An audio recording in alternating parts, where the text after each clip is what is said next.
Hello, JennyEason here, and today I want to talk about festival culture and the chaos of it all and the FOMO that it inspires in many. Let's talk about this. It's understandable that young people have, since 2020, been in a very unfortunate predicament. And it's had very detrimental effects on their mental health. So when these festivals, concerts, and things happen, they are really desperate to begin having some normalcy and feeling like they're having fun again. Unfortunately, this type of fun that is seen in this festival culture, namely the Coachella festival. There are some very unhealthy things that were witnessed, more so this year than others. The elitism that is practiced in the influencer culture is very troubling. There's a lot of cruelty, that mean culture, and it's becoming worse because of social media, that goddess again, media, destroying the young people. It's easy to forget that Coachella is a music festival after all. It's in the desert of California, Indio, near Palm Springs. And this is the lineup from 2022 of the musical talent. Now, that is debatable. Pearl Jam was one of the first musical groups to perform at the first Coachella. That was 1993, and they were actually protesting Ticketmaster, and that's how the Coachella thing got kicked off. These music festivals provide such a hypnotic escape for many people. Looking at the origin of festival culture, I looked at antiquity and found that it is based on religious festivities of wine and music, and the god of wine is Bacchus. And these various gods of the ancient cults have various names that they go by. Now, Dionysus is another name. So Bacchus, Dionysus, Eros possibly, Liber, which goes into libations, and the god of the grape harvest is what they believe to be the liberator. So they call him also Liber Pater, which is the father of liberation. So Dionysus being the god of fertility and insanity. So this would be a time of ritual madness based on an ecstatic experience. All the poses of pure splendor, joy, and bliss. In the cults of Dionysus or Bacchus, these Babylonian ancient cults, the famous of their time, their celebrities, they were whipped up into a cult-like frenzy.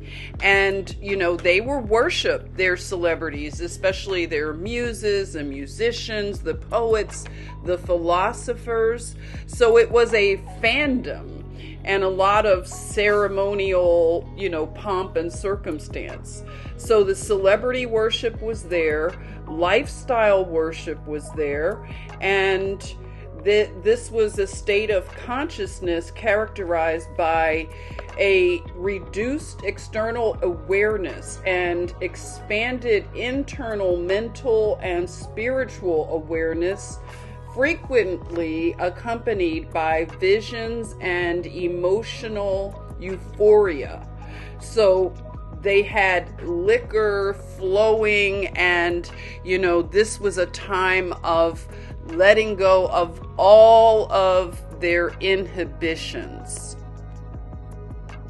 The Dionysian mysteries were described as rituals where intoxicants were used to induce a trance-like state, a liberation, libation, to remove inhibitions and social constraints. A place where the peasants could also come and feel important. The priestesses of this cult of Bacchus or Dionysius, they were called the Maenads, and they were very trained in the arts and crafts. They knew how to whip up a little beverage. Special. The intoxicants used are not always libations. Herbs and things were also used to bring about this euphoria and create an environment where hedonism would be rampant. Intoxication is also coupled with the god Pan. So the god Pan factors into this cult and this music festival because the music provides the trance-like state, and the intoxicant, being the wine, helps the person to totally let go. And a lot of times the festival would have so much hedonism, but aside from that, there were private parties that would break off in the various temples and mansions, and that's where the orgies would take place. The god of the festival, Bacchus, is often depicted as a child, and you can see the whole party scene, and Bacchus is pouring out libations. These libations would be poured out into special cups. Makes me think of an aunt who used to describe drinking as being in your cups. So let's look at these cups. The name officially of the cups that Bacchus pours into are the cantharos or the helix. And these are the drinking cups, symbolic for rebirth or resurrection in pagan rituals, and for immortality. So their celebrities were into the immortality, removing in moments of ecstasy the burden of self-consciousness and elevating man to the rank of deity or idol. And that was the reason for this ritual during the music festival. They really were into their cups. In their cups. Look at all of these artifacts from the festival, the Bacchus Wine Festival, the hedonism. And this was, like I said, a ritual of festivities to bring in prosperity and fertility around the agricultural and business sector of society. And a curious thing that illustrates the degradation of modern culture, we look at the ornate cups that they celebrated their festival to the god of wine, and you look at what they do now with the plastic Dixie cups. So it really illustrates a lot. And another thing that went along with the cups that you would see at these festivals was the thyrsus, which is the wand or staff of Bacchus. It is a giant fennel with ivy leaves and vines, and at the top is a pine cone. So this represented in symbolic ways the prosperity, fertility, and hedonism of this cult. And it was said that, this wand would whip the women into a frenzy. So this is spoken of a lot in literature as a mystery. For an ancient influencer to receive one of these wands as an initiate, it was like a badge. Kind of like receiving a peach if you're an Atlanta housewife. As the festival attendees were being whipped up and incited to madness, one of the things that the priestesses would be seen in, and also Bacchus, is they would wear leopard print and other big cat print clothing and other items. What's interesting about these music festivals, they are very religious, and these are initiations that are happening, rituals in front of the uninitiated, because they know that it will go over the heads of the uninitiated. So a lot is done out in the open, and they get the uninitiated to feel as if they belong and are a part of these festivals, when in actuality it's two groups. So there's a group in the know, the inner circle. They are invited into the more sacred spaces that are secret also, to partake in other rituals. And the other group are the peasants. In essence, these are just the people they want to throw some bread and circus at, so they can feel that they're a part of the festivities, when in actuality it is really for the elite, because a lot goes on in secret. One of the most sacred rituals that goes on in these festivals behind closed doors is the consuming of flesh. Yes, and that could be both animal and human, and partaking of blood rituals. So this is something that is disturbing, but it is important to know the genesis of music festivals, because a lot of times we are the group that doesn't know the deeper meaning. And one of the biggest things that happened in the modern world in terms of bringing festivals into the youth consciousness was Woodstock. So Woodstock was a big initiation into the new age of the Aquarian age. Speaking of modern day, we come to the Coachella festival in the desert, and lots of interesting creatures, mythical, that hang out and haunt the deserts, right? Well, something that's also a throwback, I would say the art installations that Coachella is famous for. The one this year for 2022 looks a little similar to another tower, would you say? Or let me know in the comments section. So this desert wilderness that the festival of Coachella is held in, it reminded me of something that was mentioned in the mythology of the festivals and the wand of Bacchus that would whip people up into madness, is that they said that the young women are indoctrinated into the cult of Bacchus or Dionysus, and they would raise a Bacchic shout and, dressed in the attire.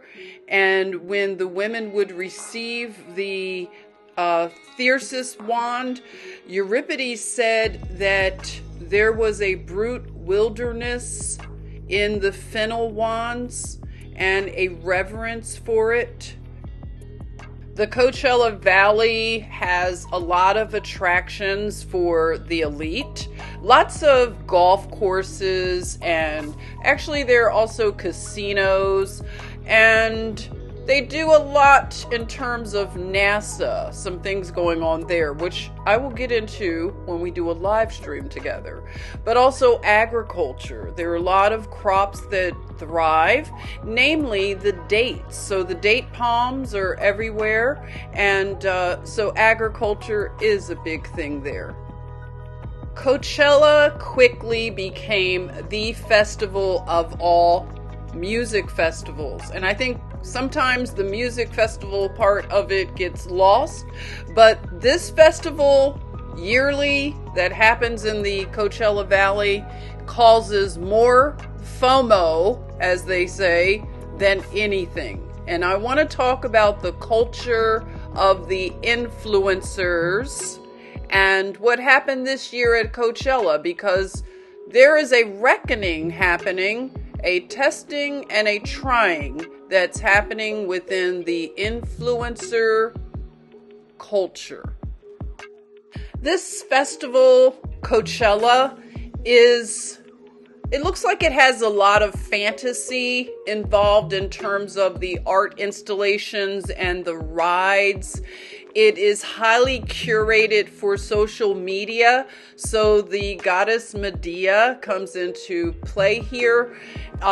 Also, it is, again, two different worlds that are going on at Coachella.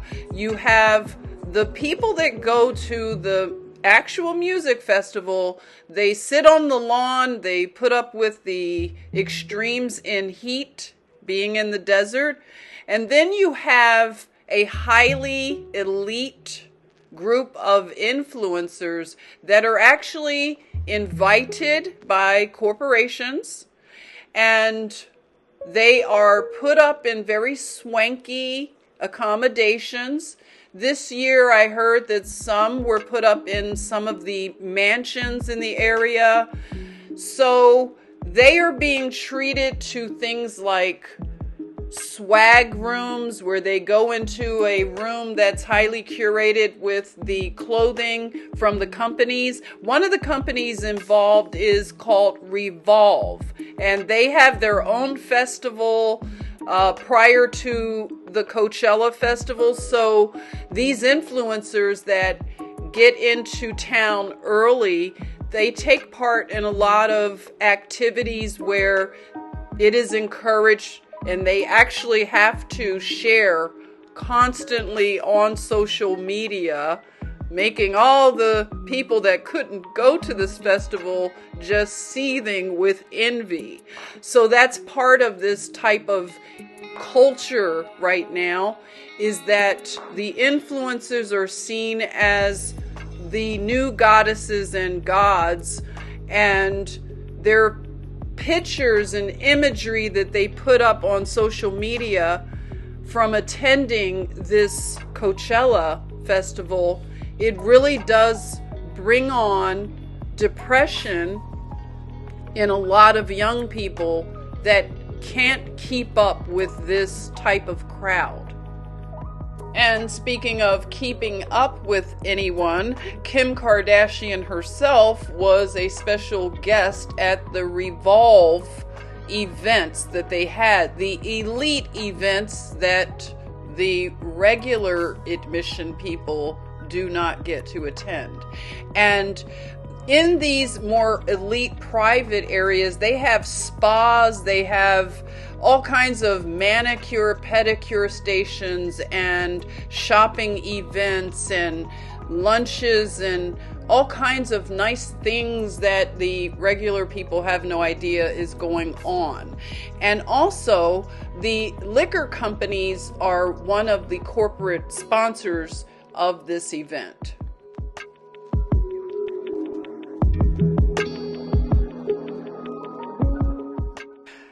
as the ancient influencers wore leopard print and other fashions of their time, in the Coachella festival culture, it seems that you have to be a bit thin to get the attention for your fashions. And I heard that bathing suits were basically standard wear. The original fashion was more of a bohemian type of look, a throwback to the 60s and 70s, and also giving a Woodstock type of vibe. What seemed to captivate the spirit of the young people is this bohemian, easy breezy look where you're not trying too hard, but you look like you're having the best time of your life. And of course you must have boots, because either tall boots, short boots, any kind of boot, and you have your Coachella starter kit look.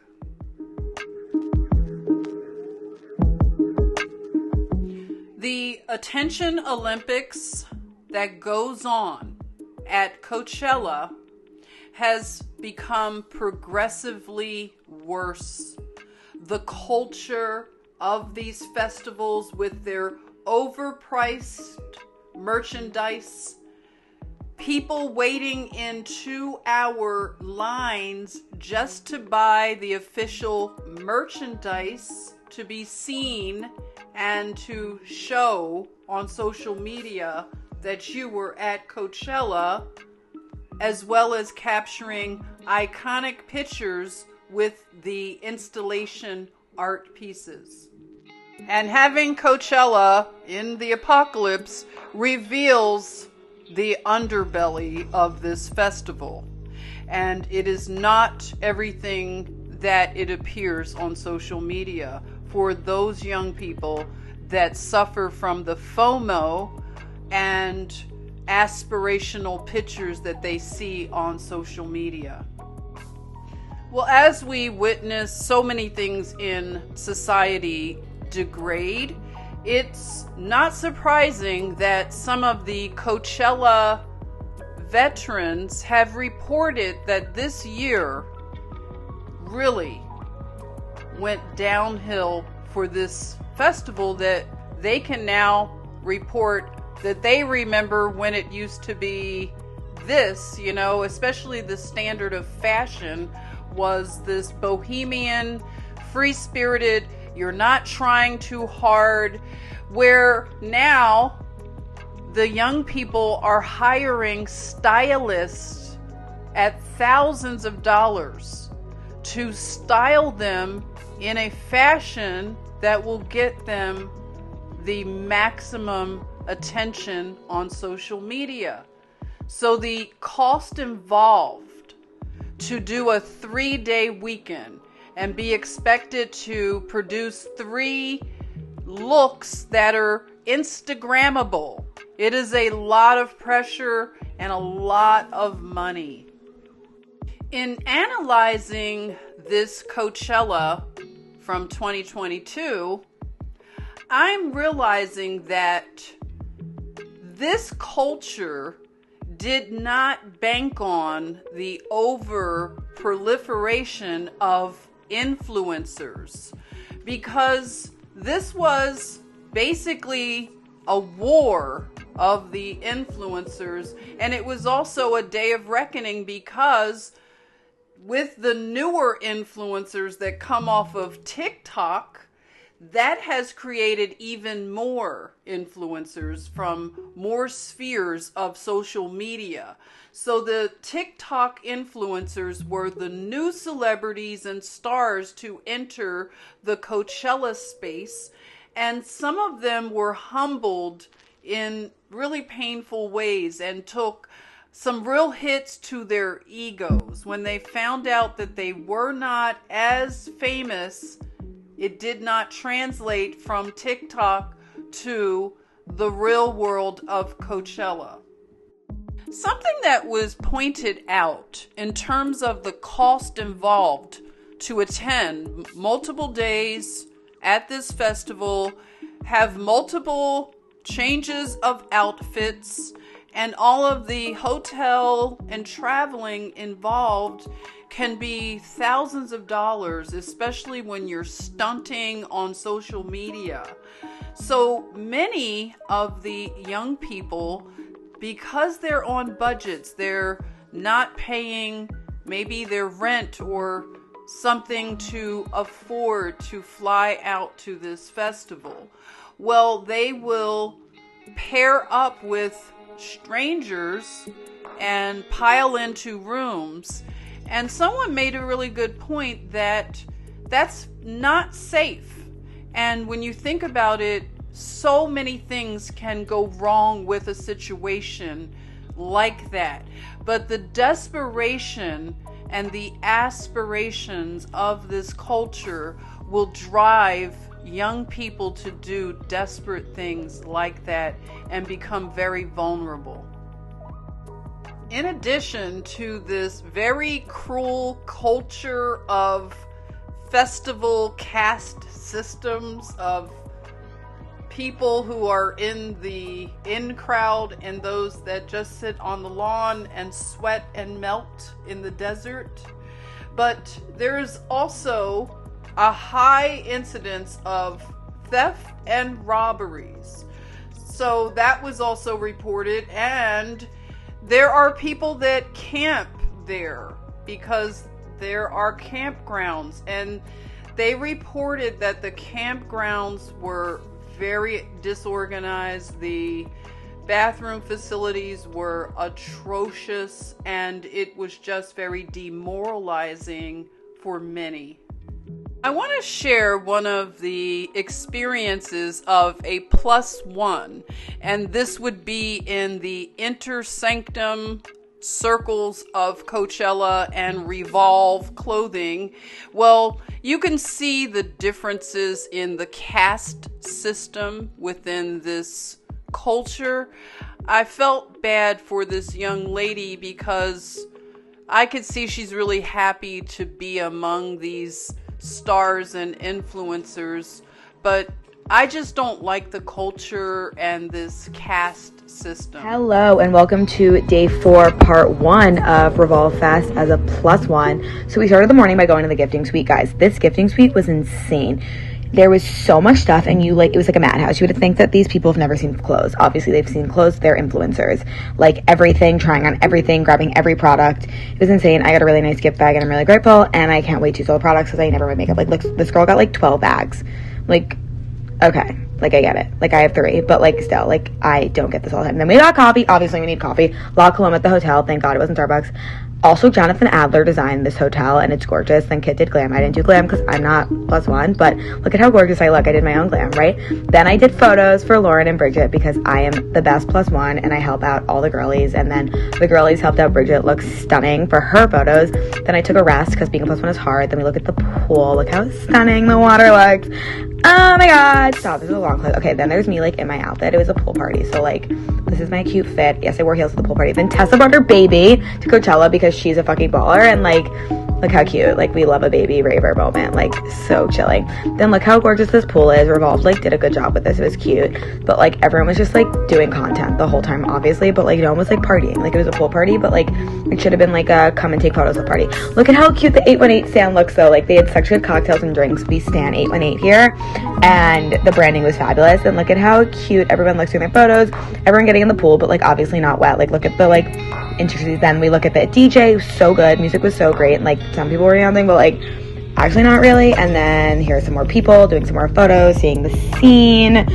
Okay, there's everyone. Bridget and her +1, her boyfriend, Mitch, who we love. He's, like, my ally in all of this.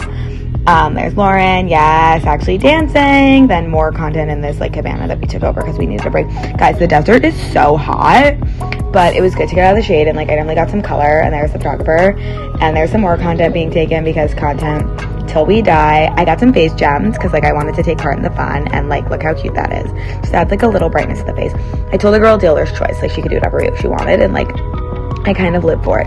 And then here's more at the pool party. Guys, 4 people came up to me at this party and were like, are you the girl doing the +1 videos? And I was like, yes, I am. Here's more content behind the scenes. I took some photos for Lauren and they look so cute. And look at these fucking gorgeous nails and that ring. I'm obsessed. And then Paige got in the pool in her robe because she's iconic. And then even better, look at all the girlies taking videos of her. Then we did some more content. Meredith came. So freaking cute. What's next here, guys? This is a long clip. Thanks to Kiki Chanel for her review was I able to even know about this subculture. Social media, again, exacerbates this very cruel culture of stars, influencers, social media, celebrities, but according to many, there is a humbling that is happening. And the reality is catching up to many people. And also because of social media, we get to hear more narratives. Let's talk about Revolve Festival. So Cody and I were one of the first 30 to 50 people there. We were told we had VIP wristbands, which I guess mean nothing. I guess there was no VIP. I'm not sure. We waited in line for about 2 hours to get on the bus. In the heat. We were on the second bus that got in, not the first one. We were on the second bus, so we were within the first. How many? And it wasn't crazy that early, like at all. It wasn't that crazy. It was hot, and we waited in line for 2 hours, and there was whatever. We got there. The event was great. It started getting really busy around 4 o'clock. I called my nanny and was like, "You need to come pick us up because I'm not into concerts. I don't like festivals." We went for like pretty pictures, whatever. We did not see when we got off the bus because they don't let you drive up and out. So when we got off the bus, we were almost trampled by people. I was a little like hiding nervous. Behind a barrier. There was like a barrier, and we were like, we moved over, and I was like, we are out of here. People and, like, were rushing the bus. It was like really actually scary. And then we left, and that was it. But we did not cut in line. I never told anyone how you should put us on the bus. How embarrassing to say, do you know who we are? God, I would never. Could never be me. So, or Ben, like ever. We will be there in about an hour, so we'll update you. And I want to personally apologize that there has been no music legacy handed down to the younger generation. This pairing here just screams final act. It's over, put a fork in it. And it also reminds me of all of the trophy moms that are there with their daughters. I considered going with my daughter at one time. But you know, the boomers and the millennials getting together and festivaling. What passes for entertainment and celebrity is progressively becoming more degraded, and it's very obvious. One would be delusional not to recognize the degradation in the music offerings and what is presented. Now, this guy, Harry Styles, he has a big fan base, and a lot of young women are really obsessed with him. I didn't know it was like that. But, you know, it's sad. The whole fame and celebrity culture and how it is spreading like a cancer to everyday people is pretty troubling. Now, I saw this picture of Harry Styles when he was younger, and I don't know. What do you think? And not to get it confused, but there are the Coachella fellas, and they are stunting for the gram and ghouling it up as well. The attention wars among the Coachella fellas can be just as intense, and the environment can be mean and cruel as well. Now, I want to share one other influencer. This is one of the TikTok influencers who is from the inside, who was given the elite treatment when he went to Coachella. All right, what's up, guys? This is my first ever Coachella and also my first ever Get Ready With Me. So this is a big video. Let's get to it. All right, for a top, I'm going to wear this crazy ERL shirt. I actually got this shirt a long time ago, but I had nowhere to wear it to. And it's a really thin material because I know it's going to be hot. Like, I've never been here before, but that's like all I've heard about Palm Springs. For pants, I actually have these gorgeous pants from The Essence on Instagram. I put on my story a long time ago that I couldn't find pants that fit me because I'm 6'4", and he literally DM'd me and was like, bro, don't worry, I got you. He literally made these pink flare pants to my measurements. So I'm here at Coachella with BMW. They actually invited me. It's super sick because they gave me a car and everything. Like, they literally gave me a BMW to drive around like Palm Springs in. Can't wait to do that. So for footwear, we have my Gucci loafers. I have my white Celine like Western boots. It's probably going to be these. We just need to accessorize. White Louis V shades. I think I'm also going to wear this Vivienne Westwood pearl necklace. Ooh. This is the one, this is the one. Now, obviously, we're in the desert and it gets cold at night. So, just in case, I'm going to add this Fendi jacket to it. Yeah, I think that's it. I think that's the day one Coachella fit. All right, so we did it, and I hope you all have a great day.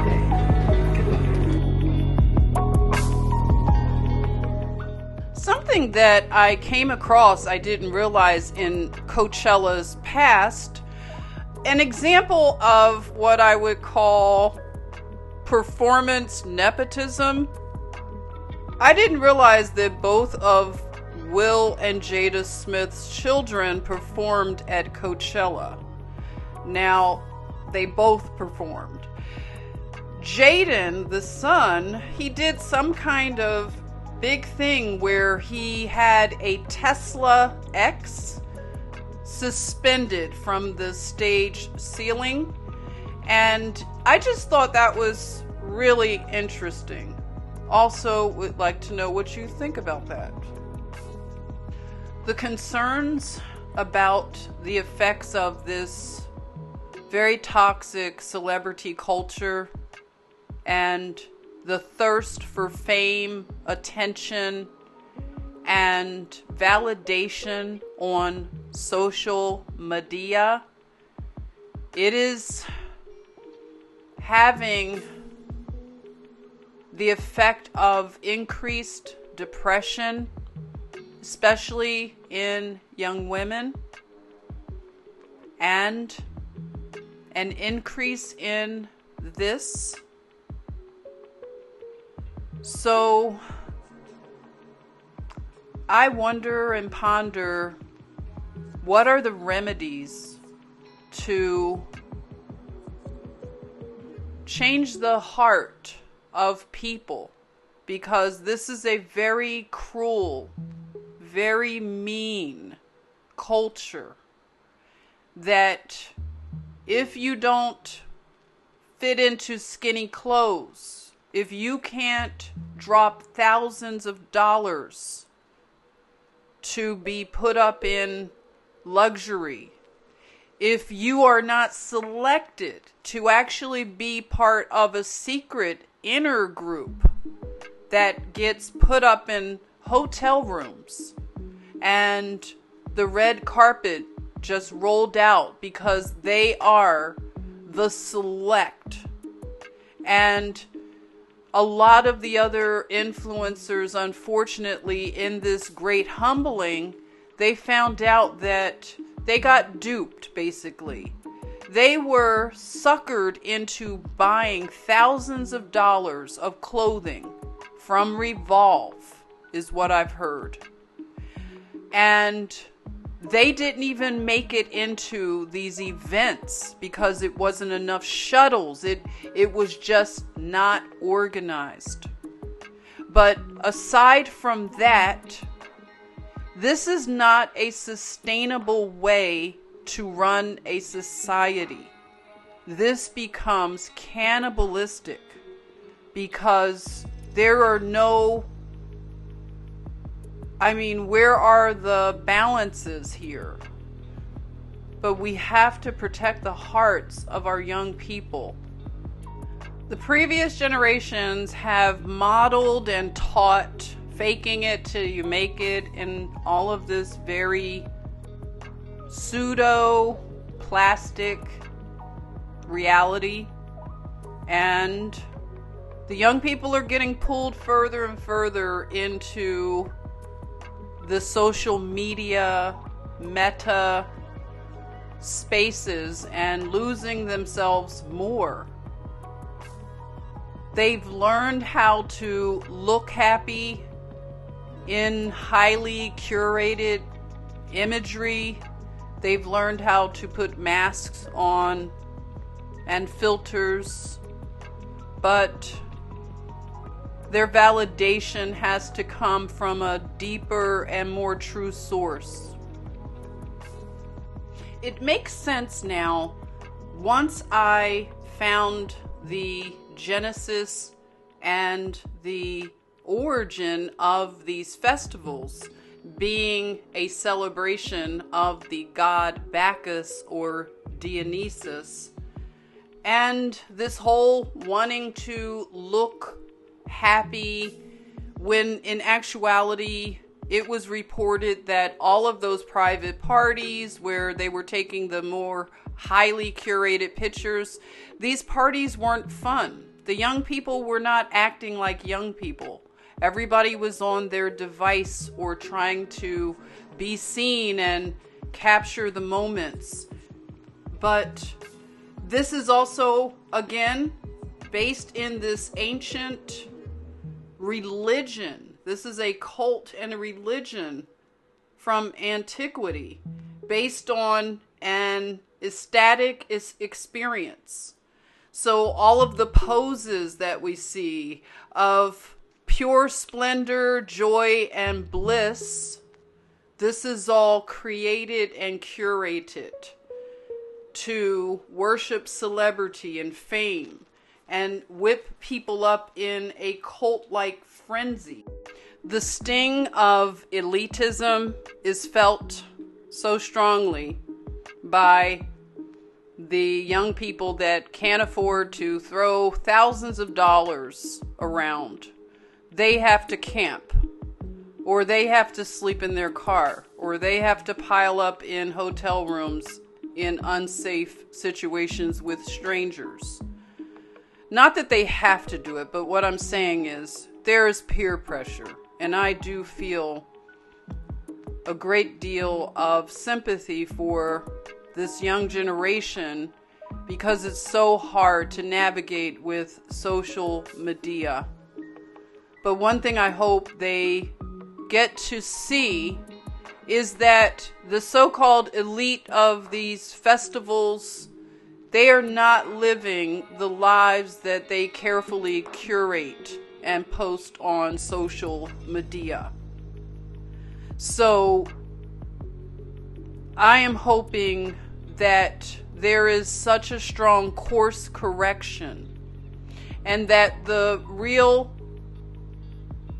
identities and real lives of real people become something to strive for.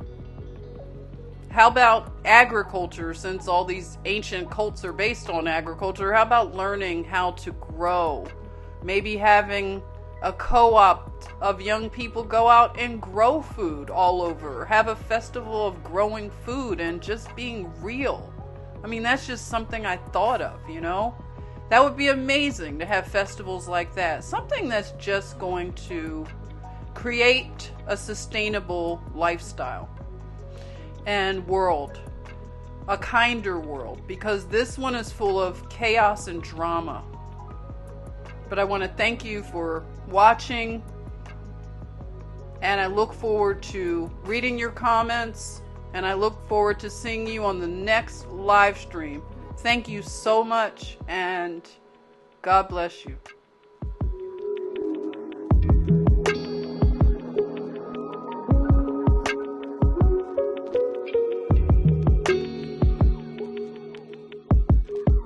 A lot of back and forth right now between Bunny Barbie and Brampty, and here's the short version. Brampty launched her new business called Pinky Bunny. A lot of people were asking if it was a collaboration with Bunny Barbie because they were friends. Bunny was like, I want Brampty to say that this wasn't a collaboration with me. And also, why would one of my friends try and steal my brand? Brampty then posted a TikTok and was like, I can't believe this girl's trying to accuse me of stealing the word bunny. She also threw shade and said that she had more followers than Bunny on every single platform. She also made a video saying that everything with the word bunny in it was canceled. So then Bunny Barbie responded and she was like, I didn't accuse you of stealing the word bunny. If we were friends, why didn't you tell me this was going to be the name of your new business? And just tell your fans that it's not a collaboration with me. Bunny Barbie posted all the screenshots between the two of them, and now they've both said that each other has blocked them.